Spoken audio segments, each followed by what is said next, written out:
Hey everybody, it's the Mad Master. I'm doing my first unboxing video. I just took this plastic off it as a sticker. This is Def Leppard The Early Years box set, 79 to 81. And you can see, by the way, if you see my hand, this little thing in my hand, that is a burn from a popcorn maker at work when we were at the call center before we started working at home because of the virus. Sorry. Anyways, I'll get over that. So, my story with Def Leppard, I was not a fan growing up. I basically thought they were kind of a, wussy kind of rock band, because that was around the time of Hysteria and so forth. So I was like, not really a big fan. I was more into like Iron Maiden, Metallica, Judas Priest at the time as a kid, little kid when I was getting into metal. So, but age influences things a lot. So what we got here, oh wait, I skipped ahead too much. My friend got the first album. He's like, oh, this is pretty good new wave of British heavy metal. I started listening to it. I was like, oh yeah, that's pretty cool. And then it was about 4 or 5 years ago, somehow I started getting into all this AOR stuff and some hair metal stuff too, and some pop rock, hard rock stuff. But their first album really appealed to me at that point in time. And then High and Dry kind of grew on me too. But even Hysteria has a couple of good songs and stuff and some good moods and stuff. I kind of like some of it now. But what is this? So I never thought this would happen, because like Joe Elliott is one of those people, like I mentioned in my previous video, people that denied they were ever metal. Joe Elliott was one of those people a couple years ago. He was the one I was trying to remember, I believe. About like saying, I already ripped off the plastic because my first attempt at making this video. I have not opened this yet though, so I just pulled it out. That's about it, just a second ago, but have not opened it. So anyways, Joe Elliott, the singer of Def Leppard, he's like denying that they were ever metal, blah, blah, blah. It was like 3 or 4 years ago. It's just one of those other, another one of those guys that are just like, they don't like it. I think it's usually people influenced by the 90s thing, like metal's such a taboo thing now. I'm never going to call ourselves metal anymore, Kind of stupid, but considering Def Leppard's career trajectory, quote unquote, I'll use quotation marks, I don't blame them for not saying they're metal. They're too shitty to be metal nowadays. But Vivian Campbell's awesome. I always liked him. But this is really the era that people talk about when they were actually a metal or hard rock band, 100%.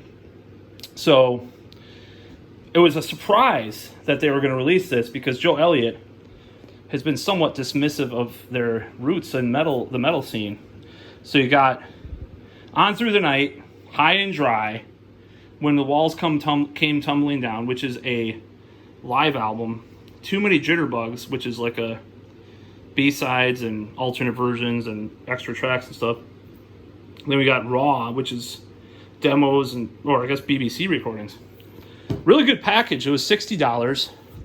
Pretty good. Some of these things would be like $100 a lot of the time, as far as I've noticed.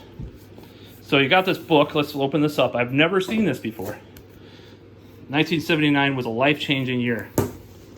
Def Leppard. Ooh, okay. So you got these 2 books. That is neat. Oh my God, what is this? This is awesome. So the first thing that I thought, oh, they have all these little essays and stuff and little live pictures, and wow, that's awesome. I like Def Leppard a lot, though. In fact, I'd say I love their early stuff a lot. Because Joe Elliott himself is like a very curly-haired, permed hairstyle. So he wrote some stuff in here, and some other people wrote some stuff. It's like a book. It's like a little book, and very solid. This reminds me, my parents had this live Bruce Springsteen vinyl box set back in the day. It had this same exact type of material, Vinyl box sets look like this. Even though this is a CD box set, this kind of has that vinyl feel for the box itself. Very interesting. Look, notice it's like that, the D. It's like the D in Def Leppard, isn't it? Oh, I see that. Def Leppard, the original logo. So a lot of people are mixed on this kind of stuff. This was in Sam Hain's box set. They had this kind of thing where it's kind of like a promo, because these in the 90s, this kind of packaging was for promos. They would have the cover and then they would have the back, but it would be on this kind of thing. It's almost like a vinyl package in a way, but kind of not too. So these cardboard sleeves, I'm not a big fan of them. I think they're kind of easy to scratch. I think I have like this Nocturnal Rites promo from back in the day for Tales of Mystery and Imagination, which is my favorite Nocturnal Rites album. I think they kind of blown for a while though. So you have all this stuff. You have High and Dry. Ooh, I don't want it. Which is their second album that I just showed you On Through the Night. They have all this. It's kind of a vinyl replica, like of the original cover, probably there too. You have all this stuff. So if you take care of it, you got 5 CDs of Def Leppardness in here. See, Iron Maiden did a box set too a few years back. Well, more than a few years back, called Eddie's Archive. Had a bunch of stuff on it. B-sides. It had live shows, like a lot of weird early Diano live stuff from BBC. I'm going to put this back in the box, but this is a lot like, it's almost like a, what is that? Gross. I think it was a little styrofoam from something else I got earlier. So, Iron Maiden had a box set a few years ago called, well, it was more than a few years ago now, but called Eddie's Archive. And it had an actual shot glass in it. Eddie's shot glass made with pewter and glass. And it had like 5 CDs as well. I think there was 2 BBC show, or part of a BBC broadcast and show. And also it had it had a lot of it had all the B, not all the B-sides, but a lot of them, like best of the B-sides. But the actual treasure in the Iron Maiden Eddie's Archive box set, by far, was Beast Over Hammersmith. And Beast Over Hammersmith is a show with Bruce Dickinson that they tried to actually film. And you can see some of the early years DVDs have some of the footage. And there's some videos on YouTube of some of that stuff too. But it never made it into a full length. They could have, but the actual performance and the actual sound is phenomenal. I would say it's better than Live After Death. I know it's controversial, but Iron Maiden Live After Death is what got me into metal in the first place, and playing guitar and stuff, as I do in my numerous projects that I'm in. I would love to do for a living. I don't know what that is. What is that? Oh, something was on there. Gunk. Anyways, like I said, I just got this in the mail yesterday, and I just opened it. But yeah. So Iron Maiden's Live After Death was my first Iron Maiden album. I still think it's good, but they've easily surpassed it even earlier with Beast Over Hammersmith. If that was an official live album from Iron Maiden back in the day, it would have been better than Live After Death for sure. Same with the full-length Made in Japan. Made in Japan's a weird album because Made in Japan is an EP, but they recorded like the whole performance and then they released it. The band actually did release it through their fan club. I can't remember if it was just their Japanese fan club or what.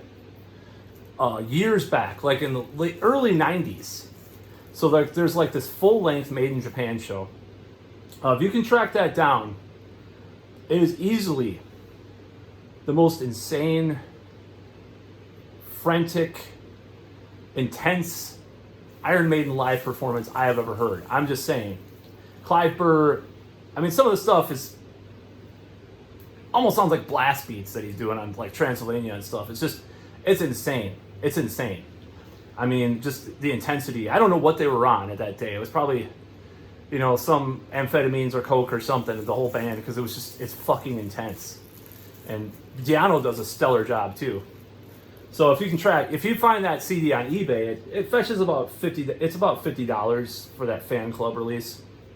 They included the Montrose cover on I've Got the Fire for some reason as like a bonus track, which I don't think is done live. I think it was studio. But I highly recommend looking up the long form version of Made in Japan that was never released. So these box sets by these bands, this is a fucking stellar package, I think. Other than them sort of cheapening out on the, you know, cardboard sleeves, which I hate when they do that. And more bands have done that. A lot of bands have done that with these box sets, honestly. And I think it's just, I'm mixed on it, you know.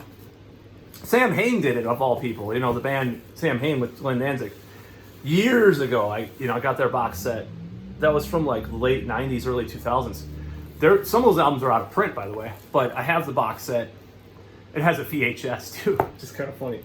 But that has those cardboard sleeves. The cardboard sleeves are just don't stand up, you know, to being shuffled around all the time. Now this box, how the cardboard sleeves are in there and they're impact and compact in there, as long as you're careful with playing the CDs and stuff and putting them back, I think it could last you a long time. But one of the things, like I said, that I love about this, oh my God, did they really do that? So look at this. Look at this. If you can see this mark right there. Okay, there's nothing in there that's round like that. So why is there that mark? Maybe I'm theorizing here. This looks like a vinyl, like one of those vinyl box sets that's been like aged a little bit. This is not rubbed off. This is actually part of the box. Pretty cool. Pretty awesome.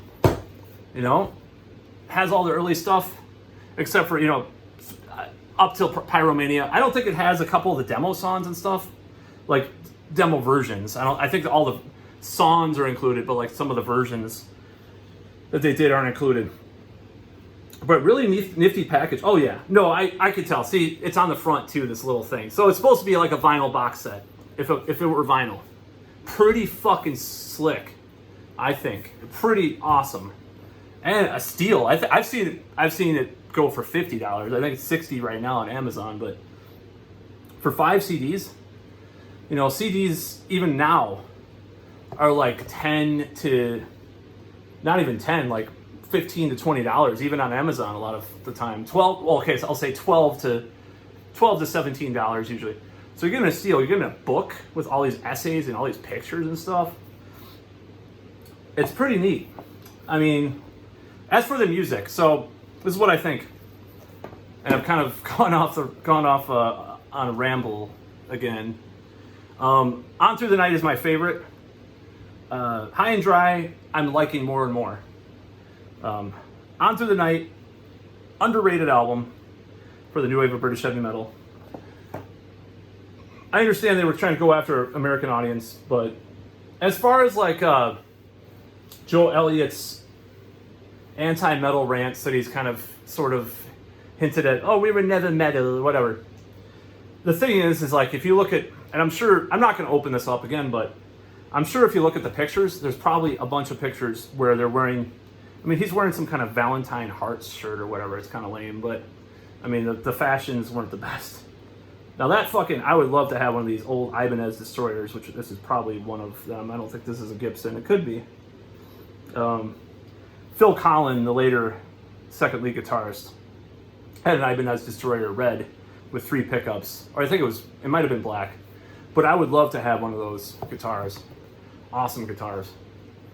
Though they call them the lawsuit Ibanez's. So anyways, I was on a tangent about that. So with Def Leppard and their they're, you know, you look at their early photo shoots. They have there's even one like with a Judas Priest shirt on. I think it might even be Joe Elliott. He has a Judas Priest shirt on, or some of the members have like UFO shirts and stuff. So, oh, we were never metal. Oh, yeah, right. So, listen, this is like proof positive that they were metal if you listen to this album. I mean, the second album has a lot of AC/DC influences. Who, you know, people say they're not metal, they say they're hard rock, and you know, there's probably some truth, but it's like a metal, New Wave of British Heavy Metal version of AC/DC, their second album. And I've even played the second album for some people that hate AC/DC, and they actually like it. Haha, you were tricked. I'm not a big AC/DC fan either, as much as a lot of people, but I like how Def Leppard does that formula on their second album. So I'd say buy this. If you're into like early Def Leppard, buy it. It's pretty swell, you know. And it's, you know, I wish more bands would do this, like acknowledge the early period like that. And Joe Elliott really went all out with this because like I said, like it seemed like they were ignoring their history for a long time. But well, metal's cool again. We have to acknowledge it now. I don't know if it was that, but you know, it's pretty cool. I think it's pretty neat. As soon as this was listed as far as coming out on Blabbermouth, I was like, I'm probably going to buy that. That's pretty neat. Have all this extra stuff. Back when they were actual metal hard rock band instead of a pop rock band or whatever you want to call them now. I haven't heard a lot of their newer stuff. And Hysteria, I'm mixed on. Even Pyromania to some extent I'm mixed on. But these two early albums. And then there's you know, other songs that could fit like maybe half of an album scattered on the other stuff. So 2.5 albums maybe with the EP, you know. Pretty cool stuff. I mean, you got like, you know, Overture, which is almost kind of like Led Zeppelin semi-proggy stuff on the first album, and then you have stuff like Bring On the Heartbreak, which is like a Scorpions-esque, depressing love ballad, like I sometimes like to write for my own projects that people are mixed on, but some people love. But you got instrumental even, Switch 625 on the second album, Let It Go. Got these live albums, BBC recordings, which ostensibly are live, but they're in the studio, and then they do overdubs sometimes of BBC stuff. So yeah, I hope Iron Maiden, by the way, I know I'm talking a lot about Iron Maiden in this for some reason, because I guess the new wave of British heavy metal makes me think of Iron Maiden a lot of the time, especially since I've been listening to a lot of Iron Maiden. I hope they do another Eddie's Archive with more Somewhere in Time stuff, No Further for the Dying stuff, you know, weird jams or something they could get from the vault, and their early rehearsal recordings pre Paul Di'Anno. I would love to hear full-length versions of that or some of those shows. I don't know if it'll ever come out. Thunderstick, the drummer of Iron Maiden, or he was the drummer for Samson and Iron Maiden at an earlier period before albums were released. Thunderstick actually released some clips of rehearsal recordings from Maiden about 2 years ago now. You can look up Legacy Project, look up Legacy Iron Maiden. You might see the song The Legacy, but you might also see his channel. It's pretty crazy stuff. I mean, for one, like Wrathchild sounds like kind of like Sabbath Bloody Sabbath, and like there's even like a reggae touch to, I think it's Another Life. It's just really weird, and they have keyboards in one of the rehearsal recordings, which makes it just sound bizarre. It's not actually that heavy.